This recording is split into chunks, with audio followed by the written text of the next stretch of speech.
Hello students, subscribers, and viewers. Here is another sample problem video on determining deflections in a beam by the matrix approach and using Excel because the number of unknowns here exceeds for the limitation of the calculator allowed in the board exam.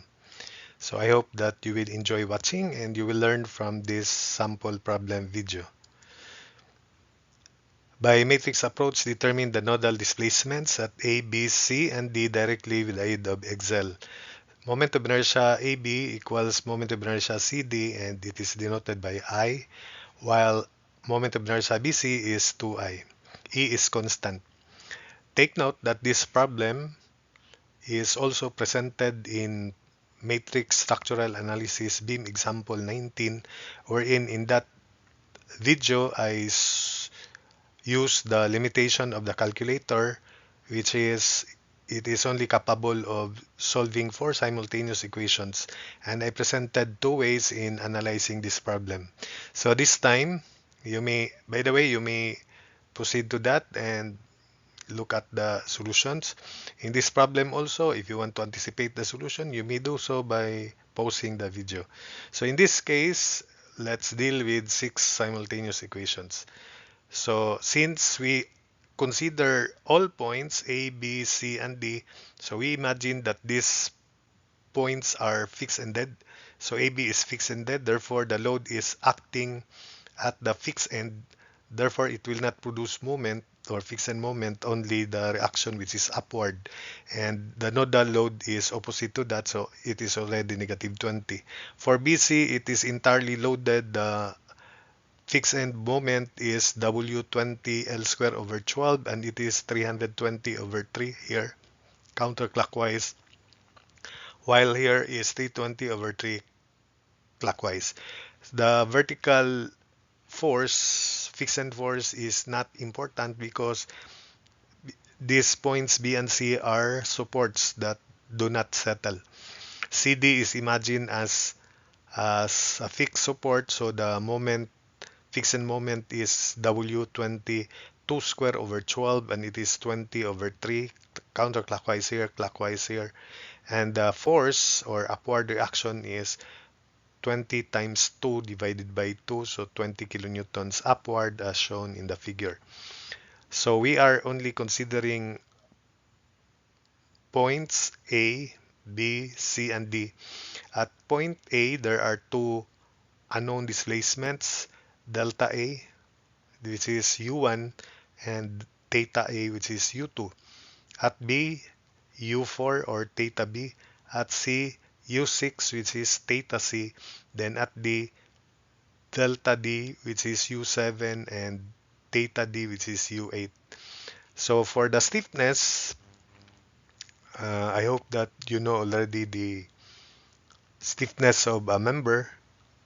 So KEB is, remember, 12 EI over L cube, then 6 EI over L square. So I hope that it is no longer a problem. So this is the stiffness of AB. EI of AB and CD equal. So the stiffness of AB and CD would be equal because they have the same length and the same moment of inertia as mentioned here. They only differ in the numbering because CD is numbered 5, 6, 7, 8.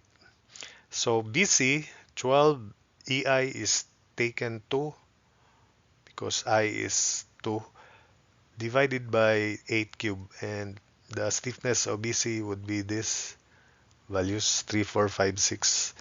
Then finally CD, which is the same as that of AB, only the numbering matters, so 5, 6, 7, 8, 5, 6, 7, 8. So as I said, we need the global forces opposite to the fixed end forces. So we have negative 20, 0, negative 20 downward, and 0 moment at A. At B, opposite to counterclockwise is clockwise, so negative 320 over 3. At C, 320 over 3 minus 20 over 3, that's 100. it should be counterclockwise because the net value is clockwise. Then at D, negative 20 downward and opposite of 20 over 3 clockwise, so positive 20 over 3. So it is here 1, 2, 4, 6, 7, 8. These are the displacements that need to be found directly. So as I said, at A we have negative 20, 0 moment. At B we have opposite of 320 over 3. So clockwise 320 over 3 and clockwise load is negative. Then at C, 320 over 3 minus 20 over 3, that's 100 counterclockwise because the net value is clockwise. Remember, the load is opposite.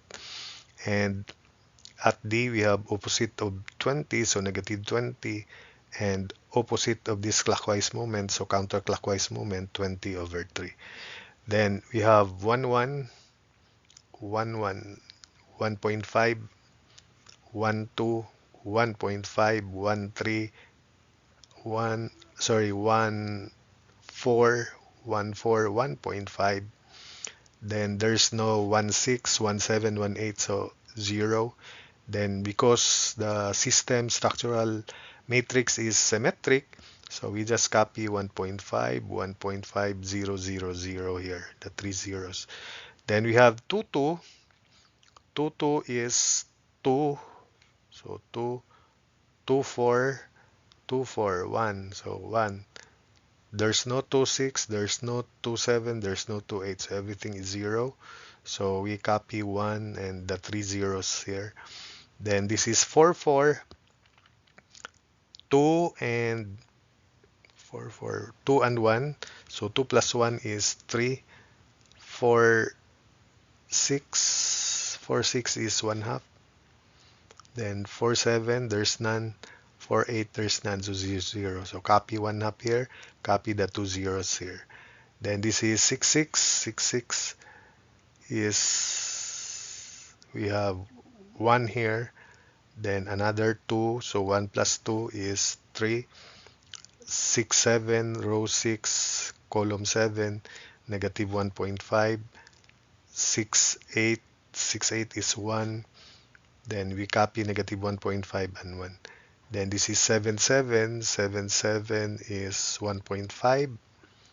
7, 8 is negative 1.5. Then we copy negative 1.5 here. Lastly, 8, 8 is 2. So this is the